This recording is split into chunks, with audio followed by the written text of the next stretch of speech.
Hi everyone, I've had a couple of requests for videos for today's work, so I'm just going to go through question 4 and question 8. Thank you for those people that have contacted me asking for videos. I really appreciate it. If you're struggling with any question, please do the same and just email me the question number and I'll make a video for you.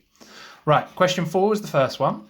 Write down the equation of a line, so it wants the whole thing, the formula y equals mx plus c, of a straight line which is parallel to 5x plus 6. Parallel, same gradient. Gradient is the coefficient of x. So, y equals parallel, same gradient, 5x. That's it. I could even just write that if I wanted to, or I could literally write any numerical value that I want here. Yeah, I'll write minus 1000. Yeah, could be anything, doesn't matter. That could be plus 1000, that could be add 93, doesn't matter. Right. Find the equation of a line which is perpendicular to the line y equals 5x plus 6 and passes through the point negative 2, 5. I'm going to read that question again. Find the equation of a line which is perpendicular to this line. Perpendicular lines, negative the reciprocal. The gradient is negative the reciprocal. The gradient of this line is 5. So negative the reciprocal of 5. The reciprocal of 5 is 1/5. Negative the reciprocal will therefore be negative 1/5. This is my perpendicular gradient. So I know it's y equals minus 1/5 x plus, well, a y-intercept. I don't know what that is annoyingly, but that's why they've given us this piece of information. Passes through the point negative 2, 5. This is my x coordinate. This is my y coordinate.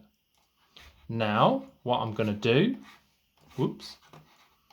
is just bring that over here. I'm going to tell you what I'm going to do as I go along. I'm going to substitute in sub x equals 2,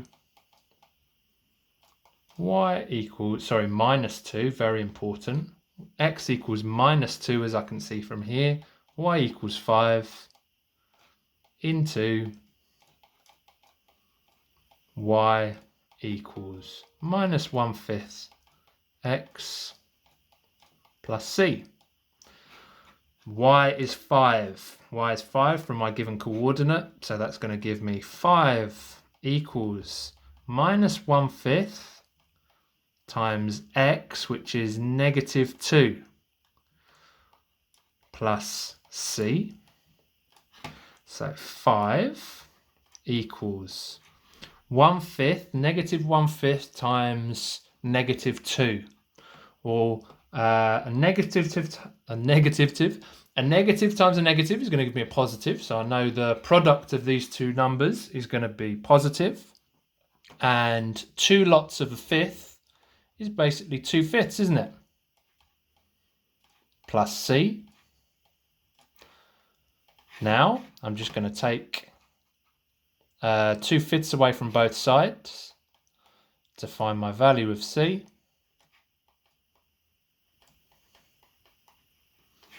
So that's going to give me c equals, I'm going to write it like this for now, 5 minus 2/5. And then we can explain different ways that we want to do this. If I had 5 holes and I took away 2/5, well, I'd have 4 holes and 3/5 left.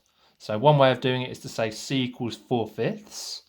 Or, just as I always try to say, if we are adding or subtracting fractions, we should have the same denominator. My common denominator is 5.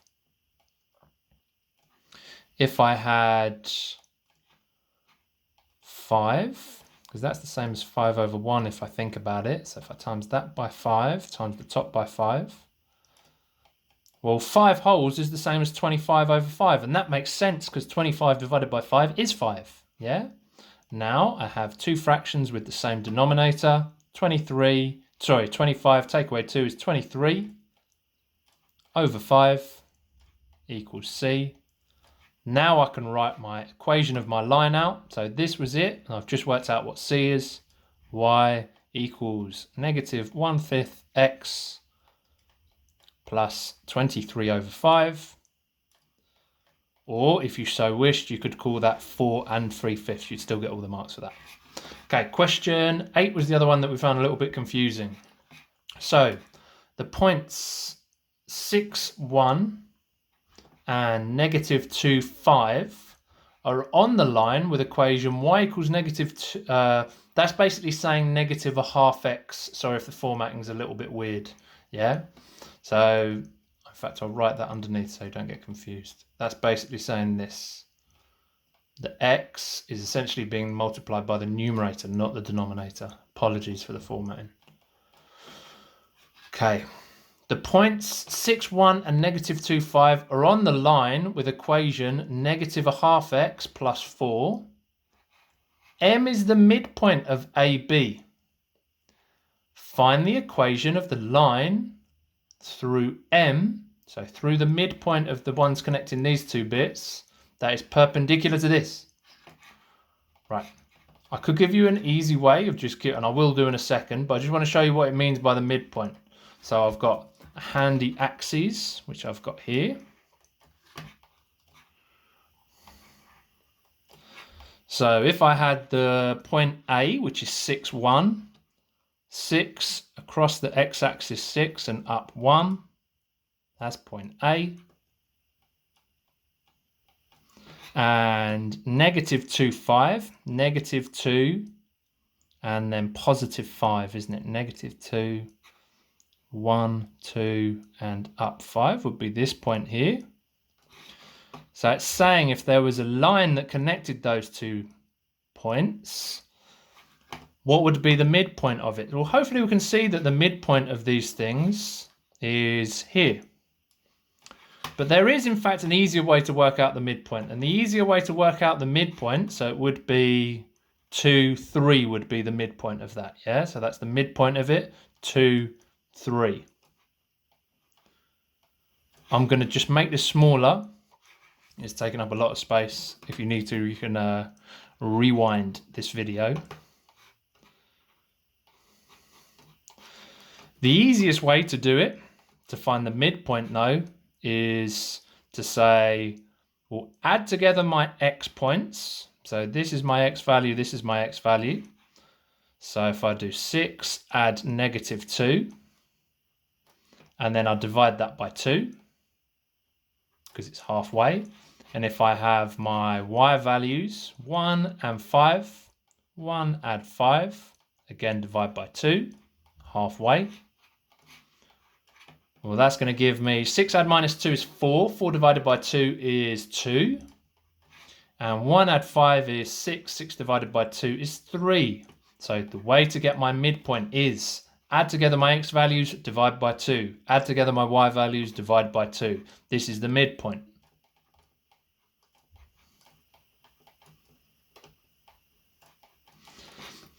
Right. The points, find the equation of the line that goes through this point. So it's going through this point and is perpendicular to this.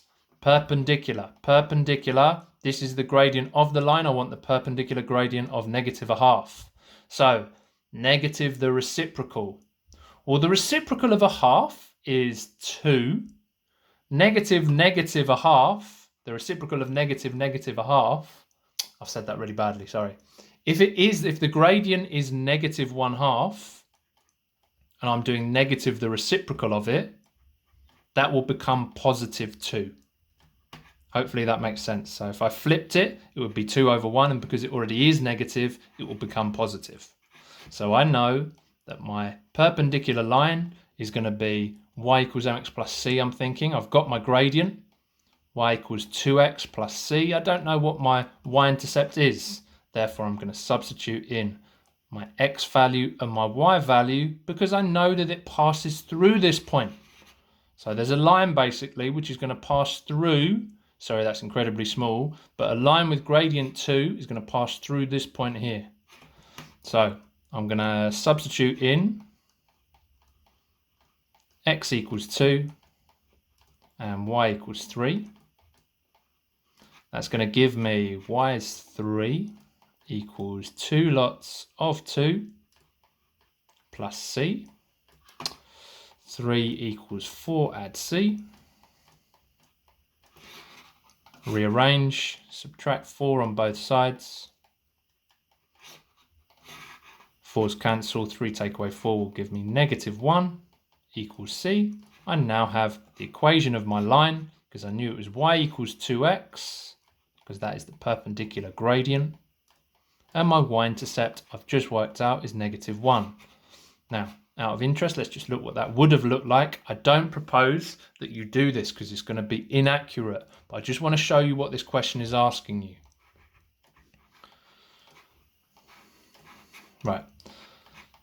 So, what the question is proposing is that a line is perpendicular to this one here and passes through the midpoint. Well, if it's perpendicular, it meets at 90 degrees. So there's a line that's meeting at 90 degrees. And I've just worked out that the y-intercept is -1 here. So this is the equation of the line that I've just worked out. Find the equation of a line that goes through M. This was the point M and is perpendicular to the line y equals -1/2x plus 4, which is this line here. This is my final answer. Okay, please email me if you have any more questions. I really appreciate them. Thanks, guys. Bye.